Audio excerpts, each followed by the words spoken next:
Pemirsa, lebih dari 1.400 rumah hilang akibat banjir bandang dan tanah longsor. Tim Basarnas dan petugas gabungan yang beroperasi di kawasan longsor di Desa Cincorek, Banten berhasil mengevakuasi korban yang sebelumnya dinyatakan hilang tertimbun longsoran. Penggunaan bahan kimia berbahaya seperti sianida dan merkuri yang justru membahayakan kesehatan warga sekitar.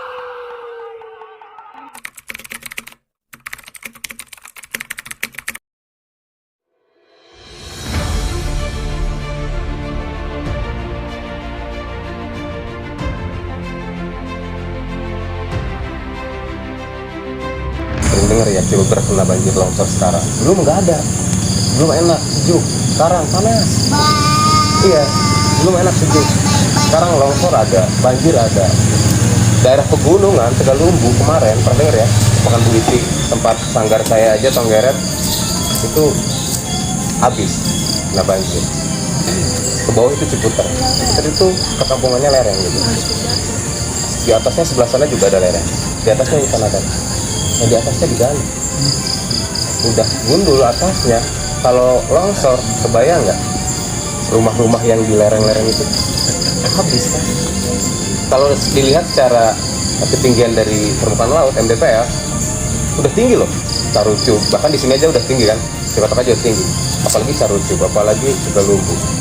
Tapi kok banjir? Logikanya apa? Yang lebih atasnya lagi kan yang habis, gitu kan?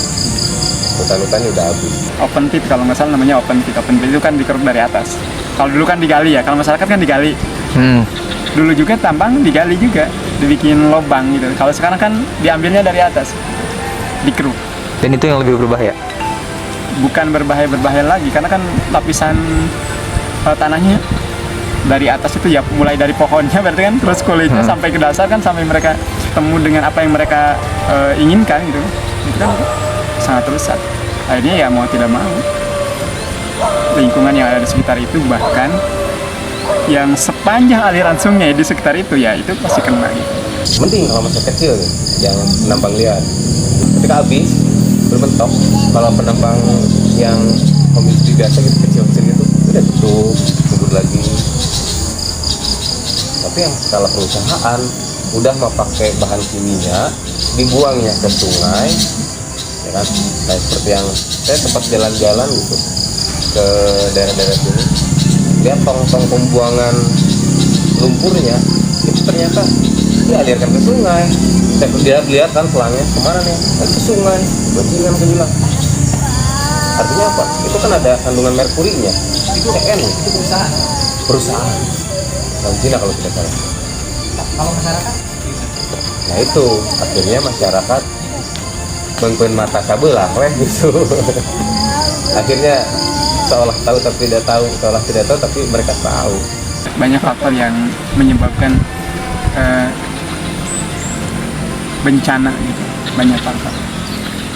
Mungkin salah satunya ada sedikit dari situ juga ada.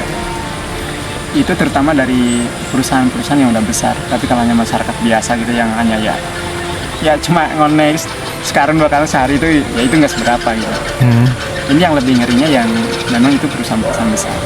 Tanah ini lumpurnya ya, sisanya itu ke situ, dibuang aja. Buang limbah. Limbah aja, nggak bisa dimanfaatkan lagi atau Bisa itu. buat tanaman. Tuh tanaman-tanaman subur tuh pakai itu tuh. Oh ini Jadi parucukan deh, itu tadi geus serek paeh eta jambu. oh jadi pupuk. Jadi pupuk itu. Bagus. Oh ini berarti masih bermanfaat ya. Kan airnya mah nggak ikut, airnya mah tetap di sini. Oh iya, air kimianya tetap nggak tercampur ya. Nah, air kimia ini nanti dikemanakan? Pakai lagi. Oh terus di. Oh. Tinggal nambahin kan ini jadi berkurang bekas dipakai, tinggal nambahin berarti. Yang namanya bahan kimia itu kan nggak hilang, nggak bisa dilebur, itu tetap ada. Jadi nanti jangan sampai kita seperti nabung lah, bikin tabungan. Mending kalau tabungan kebaikan ya. Ini kalau masalahnya misalkan tabungannya penyakit kan bahaya gitu maksudnya. Jadi yang harus kita pikirkan bukan hari ini saja. Bukan, oh ini yang nambangnya nanti bisa kena, yang nambang nanti oh takut kena urugan, yang nambang nanti takut kena penyakit karena sehari-hari pegang misalkan bahan kimia. Bukan hanya itu saja, tapi anak-anak kita ke depan. Nah, di lembur menyebutnya incu putu urang ya. mau seperti apa nantinya kayak? Itu sebenarnya permainan sama pertambangan. Jadi pertambangan itu nggak mau terganggu oleh kegiatan masyarakat lah, terutama gitu menurut saya. Coba di Pongkor, di hati-hati jangan menggunakan merkuri gitu kan, bahasa itunya merkuri. Membahayakan kesehatan katanya. Yang kesehatan kumaha saya mah diinum gue. Air perak gitu kan. Kalau bahasa di Kiai itu air perak. Air perak itu buat ngisi badan. Itu anti peluru, anti bacok itu pakai kuik itu. Diisinya. Oh jadi nggak berbahaya sebenarnya? Enggak berbahaya apanya. Itu mah akal-akalan. Orang berbahaya tiap hari kita mah megangin kuik, berbahaya apanya coba? Katanya masuk ke sini, pori-pori tubuh. Udah bertahun-tahun kita ngomong-ngomong kuik nggak apa-apa. Masuk pori-pori tubuh katanya, pori-pori kulit gitu. Itu berbahaya katanya untuk kesehatan. Menggiurkan bagi kalangan-kalangan kayak penambangan gitu kan, sehari bisa mencapai 5 juta kan. Tapi dari segi kesehatan, jangka panjangnya misalkan 5 tahun atau 10 tahun ke depan, itu bakal imbas ke kesehatan. Misalkan jantungnya itu bermasalah, ada yang terkena paru-paru misalkan kan. Banyak juga yang udah terkena penyakit itu. Karena tidak sedikit sekarang mereka yang maaf ya, misalkan anak-anak muda yang udah mulai kena penyakitnya kayak itu, mungkin bisa saja mereka di bawah ini udah takdir gitu ya. Tapi kan tetap harus antisipasi. Di satu sisi, ketika masyarakat menggali karena memang dirasa menjadi mata pencaharian sekarang justru hampir saya bilang hampir 80% mata pencaharian masyarakat ini adalah penambang liar. Hampir 80%. Tapi di sisi lain juga ya bagaimana emang ketika sudah berurusan dengan isi perut bingung kan? Misalkan dilarang ya sama saya, misalkan si A nih, dia sebagai penambang liar, dia ngolahin komunis, saya larang, jangan, rusak lingkungan lo. Terus dia balikin, asal bapak kasih makan saya, kan bingung. Itu kan cara mereka untuk mendapatkan uang ya, untuk memenuhi kebutuhan sehari-hari gitu. Ada yang kuliah, ada yang sekolah, dan untuk kebutuhan sehari-hari. Cuman mungkin yang harus di sini mulai kita bareng-bareng gitu, maksudnya mensosialisasikan, kita bareng-bareng mulai memberikan pemahaman kepada masyarakat bagaimana cara mengolahnya, di mana tempatnya gitu. Nah itulah yang harus memang mulai diberikan pemahaman. Dari faktor kebutuhan sih, kebutuhan. Soalnya kalau misalkan kita kayak kerja serabutan, uangnya itu tidak seberapa. Ya apalagi yang udah berumah tangga lah, kayak misalkan kayak kuli kayak kuli di sini tuh kayak kuli angkat kayu ya. Sehari itu paling gede palingan 100. Kalau misalkan kita penambangan sehari itu bisa nyampe jutaan. Nah di situ masyarakat berbondong-bondong untuk menambang. Itu tergantung kami mau dirugiin mau ya mana, menu mantap digawean kayak kami berarti ngerasa untung kami makan gitu. Tanah sorak, tenaga sorak, modal sorak. Iya emang. Pertama kan menarik, ketika dapat itu udah wah gitu, maksudnya bisa dapat lagi.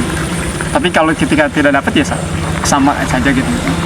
Ya kadang-kadang kan itu memacu atau memicu anak-anak muda juga kan yang ingin ya udah daripada kemana-mana simpel ini kan tiap hari tinggal ngambil dapat uang kan ya. Jadi banyak sekarang anak-anak muda yang ikut itu di situ gitu. Ikut tambang gitu. Lebih banyak anak muda yang tinggal di desa dan memilih untuk menjadi penambang, bukan yang ke kota.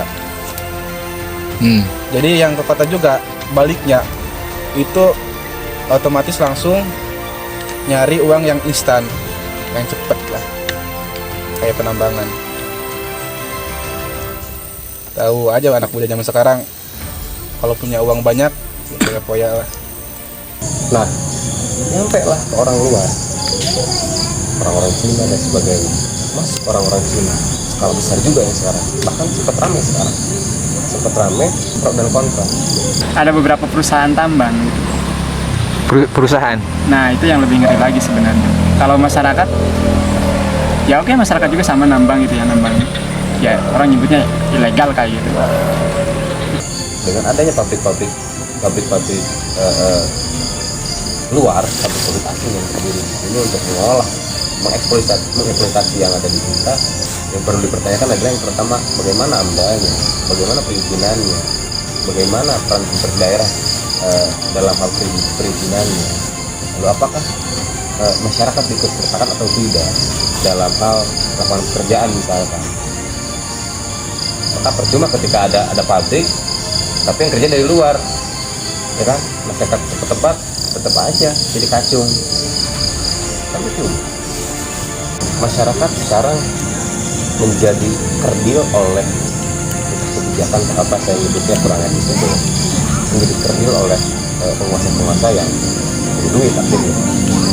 Karena sebetulnya ada komunitas-komunitas tertentu untuk melindungi penambang liar yang komunis ini. Itu bos-bos yang punya duit biasanya.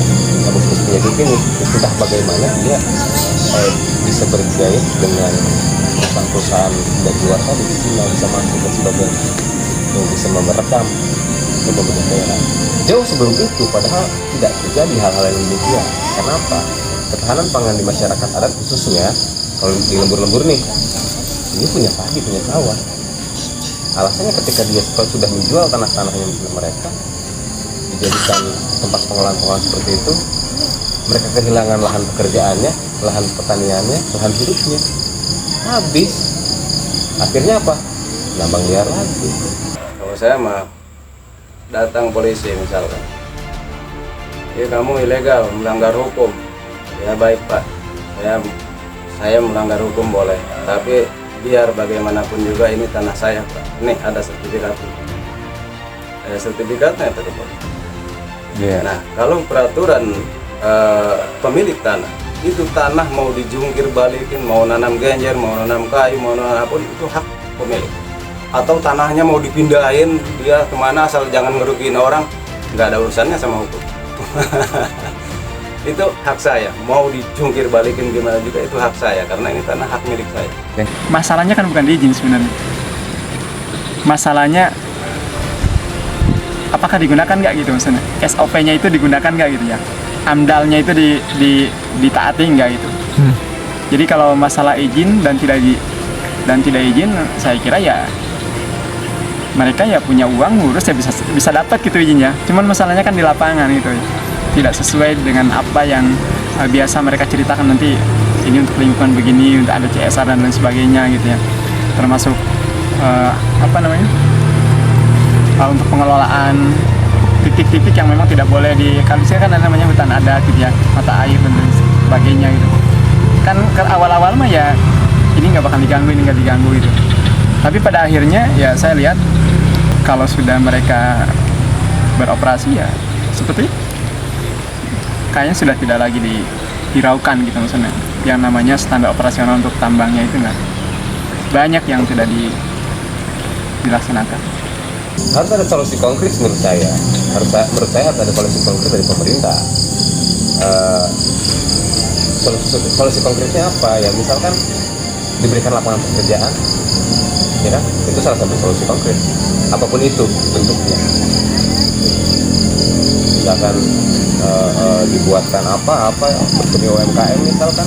Tapi kan namanya masyarakat kita UMKM dikasih uang habis usaha gak jalan. Banyak juga yang gitu, bingung jadinya gitu ya.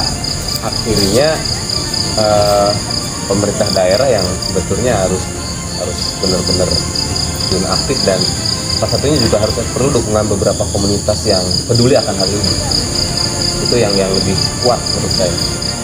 Dari komunitas-komunitas kecil ini menyuarakan ke pemerintah daerah, keluarkanlah misalkan perda, itu akan lebih kuat.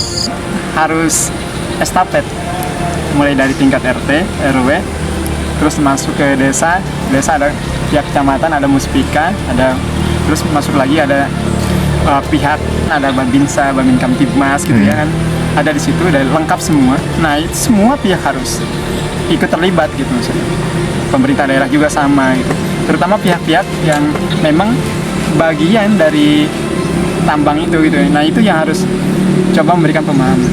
Jadi emangnya kayak masyarakat bodoh, nggak mau bertanya ke pemerintah. Pemerintahnya nggak mau nunjukin. Udah tahu masyarakat bodoh, nggak mau bertanya, nggak mau memfasilitasi juga, nggak mau nunjukin juga. Ada ruang baru, ada tempat baru yang sebenarnya ini kalau dikelola bisa lebih penghasilannya dari apa yang dilakukan hari ini gitu, misalnya. Selain nambang misalkan kayak itu, atau usaha yang lain. Apa itu? Ya pertanian. Karena potensi terbesar sebenarnya pertanian gitu. Jadi kalau dibanding-bandingkan ini tempat nambang misalkan berapa hektar gitu ya, terus lahan pertanian berapa puluh hektar atau ratus hektar, ini jauh perbandingannya lebih luas lahan pertanian gitu misalnya. Cuman yang masalah kan yang ditakutkan nanti karena udah kita nyaman dengan nambang, takutnya pertanian malah ditinggalkan. Ketika pun ada solusi, kayaknya tidak cukup untuk 1 tahun dan 2 tahun saja. Ini perlu belasan tahun untuk merubah paradigma masyarakat dari pola pikir yang mereka masih berpikiran bahwa kita harus ketika saya bermata pencaharian sebagai penambang, kita akan lebih cepat mendapatkan uang. Kalau sekarang kan pemerintah menggalakkan tentang ketahanan pangan kayak itu. Karena beberapa tahun ke depan, 10 tahun ke depan itu akan terjadi krisis pangan. Dan itu bisa terjadi memang. Jangankan pemerintah prediksi hal itu, kita juga sudah bisa prediksi gitu maksudnya. Ini anak mudanya udah nggak mau lagi bertani. Yang ini juga sebetulnya udah nggak mau. Kebayang nggak? Nanti jadi siapa yang akan menjadi petani gitu. Kita kumpulan anak petani-petani muda, ya udah kita harus bikin gebrakan baru. Kita perkuat di hortikulturanya kayak gitu misalnya. Makanya kami ngedorong ya udah kita buka beberapa lahan itu walaupun tidak luas gitu ya, tapi memberikan contoh bahwa nanam ini bisa gitu. Nanam ini bisa tumbuh dan bisa dijadikan uang gitu. Paling kayak itulah yang kami lakukan itu.